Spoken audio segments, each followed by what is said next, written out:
In this lesson, we discuss definite integral substitutions and the area between curves. So look at this first integral.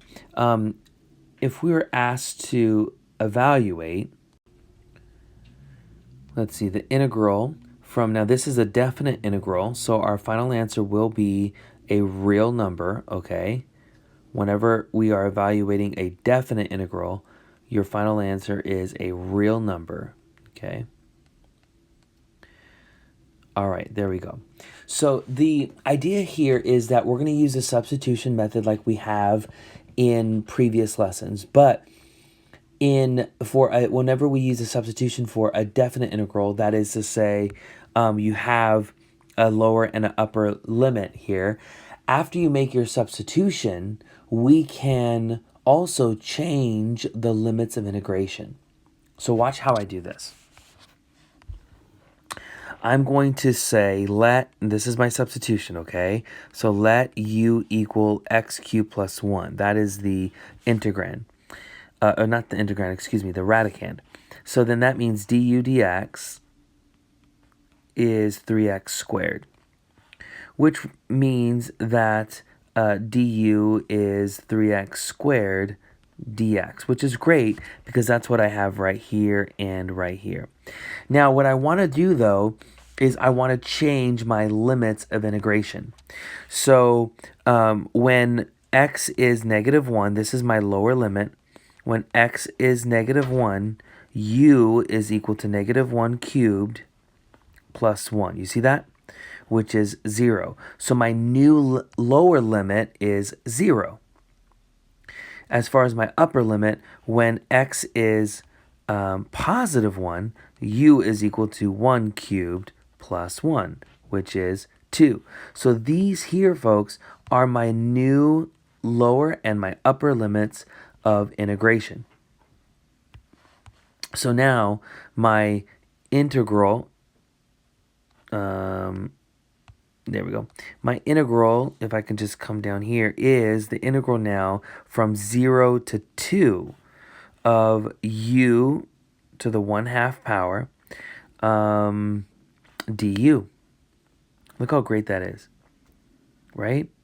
And so then this is just equal to u to the 3/2 power, and then over 3/2, which is 2/3. And I want to evaluate this now from 0 to 2. Let's do that. So then this is 2/3 times 2 raised to the power of 3/2 minus 0, right? Minus 0. Really, actually, here, hold on, this is 2/3 times this. All right, there. All right, cool. So then this is equal to 2. Now let's think about this. This is the square root of 2. The fact that 2 is in the denominator of your rational exponent means you're finding a square root. So this is a square root of 2 cubed, which is 2 root 2. So then it's 2/3 times 2 root 2, which is 4 root 2 over 3. Notice that our final answer is a real number, a numerical value, because this is a definite integral. All right, folks. So this was an example of us making a substitution and also changing the limits of integration. Now, I'm going to do this problem one more time because you could also do this problem with a substitution and not change your limits of integration. So please allow me to do this problem one more time. All right, we're back at the original problem here. And if I want to use my original limits of integration, the idea here is to transform this definite integral as an indefinite integral. Okay, so changing this to an indefinite integral. So for just a moment, ignoring your limits of integration, and let's make our substitution now. Okay, so let u equal x cubed plus 1, which of course implies that du over dx is 3x squared, which implies that du is equal to 3x squared dx. All right, so let's go ahead and find this antiderivative. So then this is the integral, the indefinite integral of u raised to the 1/2 du, which is u to the 3/2 divided by 3/2, which is 2/3, plus c. So what we want to do now is we want to back substitute. Let's not forget. So then this is equal to 2/3 times x cubed plus 1 raised to the 3/2 plus c. So now what I can do is I can go back to the original inequality, the original integral, and I can replace now all of this with its the value that I just found, right? And evaluate it at my limits of integration, my original limits of integration. So then this is then, let's see, the integral from -1 to 1. That's our original, this is our original problem. This is where we started. Okay, this is equal to 2/3 times x cubed plus 1 raised to the power of 3/2 evaluated from -1 to 1. And now I can actually just evaluate this. So then this is equal to 2/3. When you plug in 1 cubed, of course, is 1. 1 plus 1 is 2. So then this is the square root of 2. And then cubed, like we did earlier, so it's 2√2. Minus, and now it's time to plug in -1. So when we plug in -1 cubed is -1 plus 1 is 0. So then this is just going to be 0. So then our final answer is just 2/3 times 2√2, which is 4√2 over 3, which is the same answer that we got earlier. So what do you like better, changing the limits of integration or not changing the limits of integration? It's up to you which method you prefer. Sometimes changing the limits of integration is the way to go. Generally speaking, it's best to know both methods and then use whichever one seems better at the time. Okay, so it's going to be your decision. All right, let's look at a brand new example. Here we go. We want to evaluate the integral from pi over 4 to pi over 2 of cotangent of theta times cosecant squared of theta d theta. All right, so we're going to make our substitution. So we're going to say let u equal cotangent of theta. The reason why we did that is because once we evaluate du d theta, the derivative of cotangent of theta is negative cosecant squared of theta, which is almost what I have, right? So then that means du is equal to negative cosecant squared of theta d theta. That is to say, negative du is equal to cosecant squared of theta d theta. All right, cool. Now, let's change our limits of integration, okay? So, let's see. Let me move this up just a tad here. So, when theta is pi over 4, u is equal to cotangent of pi over 4, which is 1. So that's my new limit of integration, my new lower limit of integration. And then the upper limit of integration right now is pi over 2. So let me move this up. So when theta is pi over 2, u is equal to cotangent of pi over 2, which is 0. All right, cool. So now we have the integral from 1 to 0 now, right?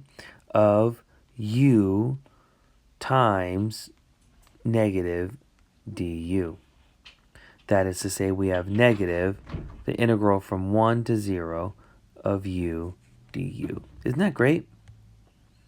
So then this is equal to negative, and then u squared over 2 evaluated from 1 to 0. So it'll be negative 0 squared over 2 minus 1 squared over 2. Remember, this is a definite integral, so our final answer is a real number. So then it is positive 1/2. All right, good job, everybody. Awesome. All right, let's look at another one like this before we move forward. So then it is the integral from 0 to pi over 2 of 2 times sine x cosine x over 1 plus sine squared of x quantity cubed dx. A lot going on here. All right, so let's make a substitution, shall we? So we're going to say let u equal, let's say 1 plus sine squared of x. That would mean du dx is equal to 2 times sine x cosine x. Oh, that's great, because that's the numerator. So then that implies that du is equal to 2 sine x cosine x. Awesome. Now let's change the limits of integration. So my lower limit right now is 0. My upper limit is pi over 2. So I'm going to change those now. When x is 0, u is equal to 1 plus sine squared of 0, which is equal to 1. So that's my new lower limit. And when x is equal to pi over 2, u is equal to 1 plus sine of pi over 2, sine squared of pi over 2. So, which is equal to, sine of pi over 2 is 1, 1 squared is 1, so it's just 1 plus 1, which is 2. Awesome. So my new integral now is the integral from, let's see, 1 to 2, right, of 1 over u cubed du. Because du is 2 sine x cosine x, which is just the numerator. And u is equal to 1 plus sine squared of x, quantity cubed.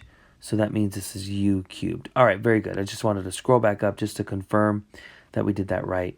All right, so now this is equal to, remember this is the integral from 1 to 2 of u to the negative third du.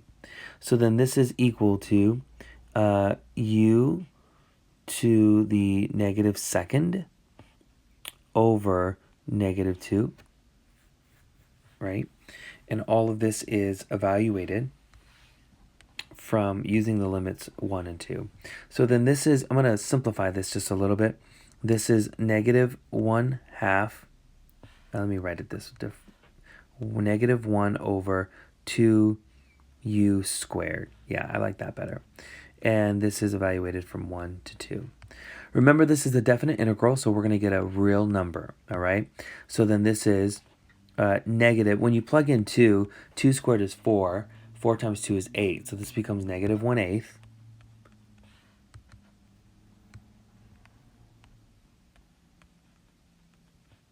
minus, when you plug in 1, you get 1 squared, which is 1, times 2, which is 2, so negative 1/2. So then this is equal to 3/8. Awesome. Good job. We now shift our attention to finding the area of the region between two curves. So suppose you have two functions, f and g, and they are continuous with f of x greater than or equal to g of x throughout the entire interval from a to b. Then the area of the region between the curves f and g from a to b is the integral of f minus g from a to b. So it's the integral from a to b of f of x minus g of x, their difference. All right, so when applying this definition, it is usually helpful to graph the curves. The graph reveals which curve is the upper curve, which we call f, and which is the lower curve, which we are calling g. It also helps, the graph helps you find the limits of integration if they are not given. You may need to find where the curves intersect, where they meet, right, or cross, to determine the limits of integration. So this may require some algebra in order to find those limits of integration. So let's look at an example. So here we have, we want to find the area of the region enclosed by the parabola 2 minus x squared and the line y equal to negative x.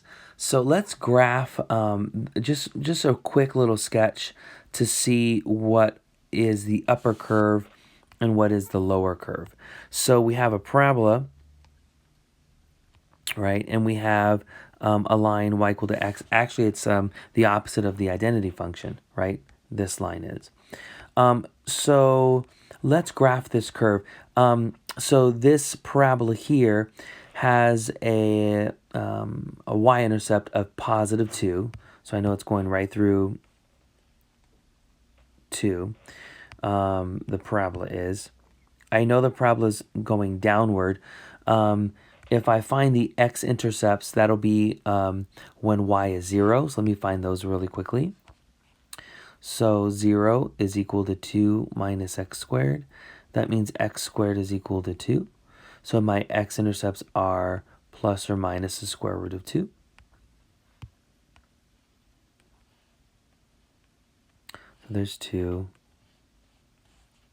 If I can extend that a little bit, and negative 2. So then the parabola, square root of 2 is a little bit more than 1, right? So then the parabola is something like this, a rough sketch, and like that. Okay, now the line y equal to negative x is the line that goes right through the origin with negative 1 slope. So then negative 1, 1, it looks like that might be an intersection point. We'll find out. And it goes right through. We'll find out exactly where these two lines meet in just a second. All right. Okay, so that's the graph, and we want to find the area of the region enclosed by these two curves. So we want to find the area of this region right here, folks. Okay, let's find our limits of integration. Now, in order to find the limits of integration, what I may want to do is I want to solve or answer the question, when is this parabola 2 minus x squared, when is it equal to negative x? So basically solve both of these simultaneously for x. I'll move everything to one side and set it equal to 0. So x squared minus x minus 2 is equal to 0. So then this is x minus 2 times x plus 1 is equal to 0. So we're seeing that these two curves will meet when x is 2 and when x is negative 1. So then this curve, this point here was good. This is when x is 1. And also the lines will, or the curves will meet when x is, excuse me, this was -1. I think I said +1. This is -1. The curves will also meet when x is 2. So you can see my graph is a little off. So this point right here, folks, you can see I rushed through the graph a little bit too much. I can fix that. Watch, I can be clever here. Watch this. Erase that and say, look at me fixing my graph.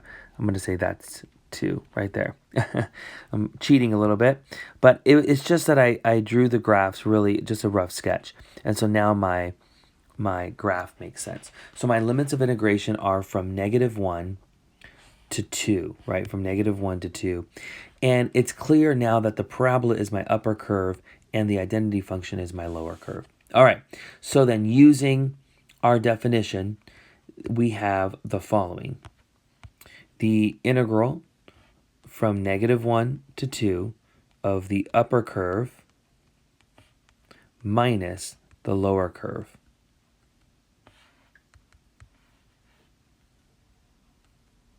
All right, just trying to write this neatly. All right, so this is what we have. So then remember, this is a definite integral. So then this is going to be a real number. So it's from -1 to 2 of 2 plus x minus x squared dx. All right. So then this is equal to 2x plus x squared over 2 minus x cubed over 3, and all of this evaluated from -1 to 2. Isn't this great? This is the area between two curves. So then we have, when we plug in 2, we get 4 here, and we get 2 here, and then we get 8/3 here. So let me show that. So we get 4 plus 2 minus 8/3, all of that, minus, when we plug in -1, we get -2, +1/2, +1/3. Let me plug that in. So -2, +1/2, and +1/3. Awesome. So all of this is equal to 9/2. 9/2 is the area of the region enclosed by that parabola and that line. Isn't that pretty incredible?